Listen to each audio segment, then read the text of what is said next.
Yemen ജയിലിൽ കഴിയുന്ന നിമിഷപ്രിയയുടെ മോചനത്തിന് കടമ്പകൾ ബാക്കിയാണ്. വധശിക്ഷയിൽ ഉറച്ചു നിൽക്കുകയാണ് കൊല്ലപ്പെട്ട യമൻ പൗരന്റെ കുടുംബം. ദൈവനീതി നടപ്പാക്കണമെന്ന് തലാലിന്റെ സഹോദരൻ അബ്ദുൽ ഫത്താഹ് മഹദി BBC-യോട് പ്രതികരിച്ചു.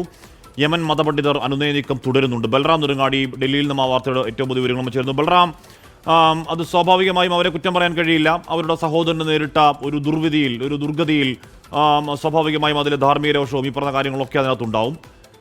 ഈ സഹോദരനെ കൂടി ഞാൻ മനസ്സിലാക്കുന്ന സഹോദരനാണ് ആ വിഷയത്തിൽ ഈ ശിക്ഷ നടപ്പാക്കിയേ മതിയാവൂ എന്ന് അങ്ങനെ അടിയുറച്ചു നിൽക്കുന്നത്. സഹോദരനെ കൂടി അനുനയിപ്പിക്കാൻ കഴിയുന്ന ചർച്ചകൾ നടക്കും എന്ന് പ്രതീക്ഷിക്കാമോ ബൽറാം?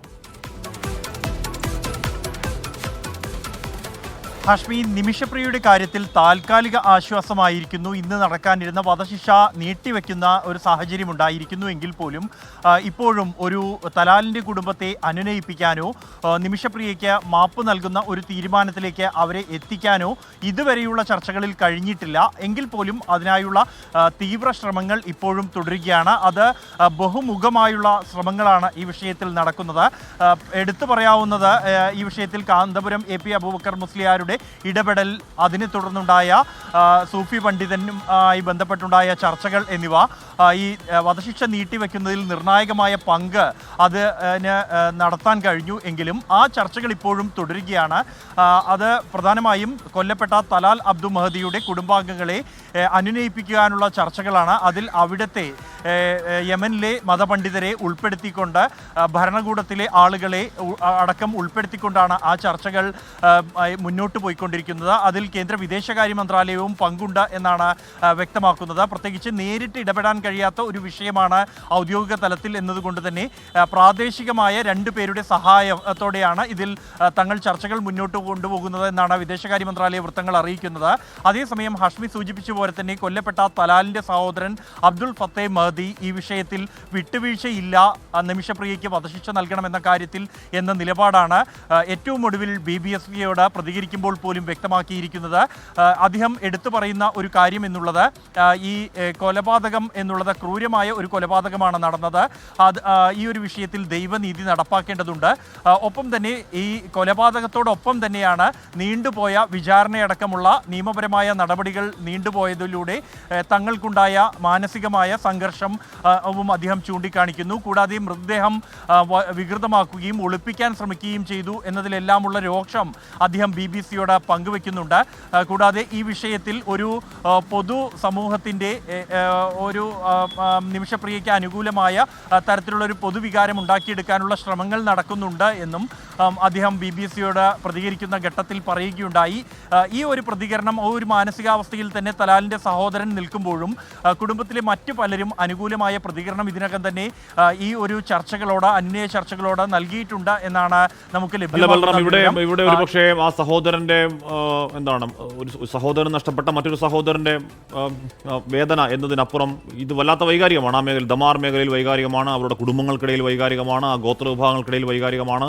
പെട്ടെന്നൊരു ഓൺ എ ഫൈൻ ഡേ ഈ പറയുന്നതിൽ മാപ്പ് കൊടുത്തു എന്ന് പറഞ്ഞാൽ ഈ മേഖലയ്ക്ക് മൊത്തം പ്രശ്നം ഉണ്ടാകും. അപ്പോൾ ആ ഒരു ധാർമ്മിക പ്രശ്നം കൂടി ആ സഹോദരനുണ്ട്. കാര്യം സഹോദരൻ ഇക്കാലം അത്രയും ഈ പകരത്തിന് പകരം എന്ന മുദ്രാവാക്യം നടക്കുകയായിരുന്നല്ലോ. സ്വാഭാവികമായും ആ പ്രശ്നം അടക്കം കാര്യങ്ങളുണ്ട്. ബൽറാം, ഇവിടെ ഹൂത്തി പ്രസിഡന്റ് ഇടപെടുന്നുണ്ട്. ഇവിടെ കാന്തപുരത്തിൻ്റെ അടുത്ത സുഹൃത്തായിട്ടുള്ള യമൻ്റെ ഗ്ലോബൽ മുഖമായ ഷെയ്ഖ് ഇടപെടുന്നുണ്ട്. ആ മേഖലയിൽ പരിമിതമായ സാഹചര്യത്തിൽ നടത്താൻ കഴിയുന്ന ഏറ്റവും ബെസ്റ്റ് ചർച്ച ഇപ്പോൾ നടന്നുകൊണ്ടിരിക്കുന്നു എന്ന് ഉറപ്പിക്കാമോ ബൽറാം? ഹാഷ്മി, സാധ്യമായ എല്ലാ തരത്തിലുള്ള ചർച്ചകളും ഇപ്പോൾ പുരോഗമിക്കുന്നുണ്ട്. അത് ഏറ്റവും നിർണായകം ഈ യമനിലെ പ്രത്യേക രാഷ്ട്രീയ സാഹചര്യങ്ങളെ സംബന്ധിച്ചിടത്തോളം മത പണ്ഡിതർ ഉൾപ്പെടുന്ന ചർച്ചകൾ തന്നെയാണ്. അത് തന്നെയാണ് അതിവേഗം ഒരു ഫലം കാണുന്ന സാഹചര്യം ഉണ്ടാക്കിയതും. അത് തീർച്ചയായും ആ ഒരു സാധ്യത പ്രയോജനപ്പെടുത്തുന്നുണ്ട് നിമിഷപ്രിയയുടെ രക്ഷപ്പെടുത്തുന്നതുമായി ബന്ധപ്പെട്ട്. ഇത്തരത്തിൽ ഈ ഹൂതി തലവൻ ഉൾപ്പെടുന്ന ചർച്ച, ഒപ്പം തന്നെ ഈ നിലവിൽ യമനിലെ ജഡ്ജി അടക്കം ഭാഗമായ ഒരു ചർച്ചയാണ് പുരോഗമിച്ചുകൊണ്ടിരിക്കുന്നത്.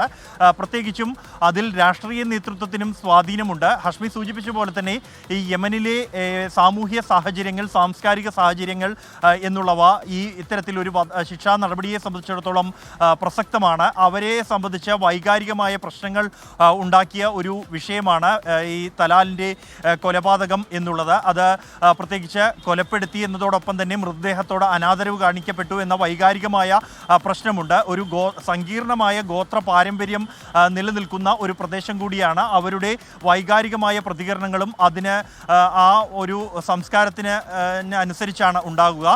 നിലവിൽ ഇപ്പോഴും ഈ തലാലിൻ്റെ സഹോദരൻ്റെ രോഷം അടങ്ങിയിട്ടില്ല. കാരണം അത്രത്തോളം ആ മേഖലയിൽ ഈ ഒരു തലാലിൻ്റെ മരണം ചർച്ച ചെയ്യപ്പെട്ടിരുന്നു.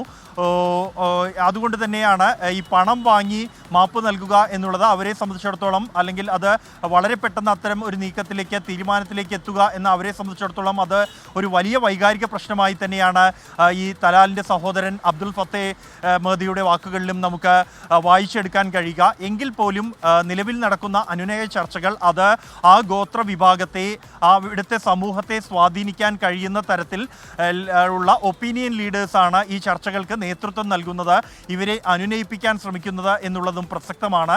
അതുകൊണ്ട് തന്നെ വളരെ പെട്ടെന്ന് ഒരു തീരുമാനത്തിലേക്ക്, അനുനയത്തിലേക്ക് അവരെ എത്തിക്കാൻ കഴിഞ്ഞില്ലെങ്കിൽ പോലും തുടർച്ചയായി ഉണ്ടാകുന്ന ഈ ശ്രമങ്ങൾ അത് സമഗ്രമാണ്. സർക്കാരിൻ്റെ ഭാഗത്തു നിന്നുള്ള പ്രതിനിധികൾ ഉൾപ്പെടുന്നുണ്ട്. സർക്കാർ തന്നെ, വിദേശകാര്യ മന്ത്രാലയം തന്നെ യമൻ പൗരന്മാരെയാണ് ചർച്ചകൾക്കായി നിയോഗിച്ചിരിക്കുന്നത്. ഈ വിഷയത്തെ സംബന്ധിച്ച് അത് 2 പേർ ഉണ്ട് എന്ന് വിദേശകാര്യ മന്ത്രാലയ വൃത്തങ്ങൾ സ്ഥിരീകരിക്കുന്നു.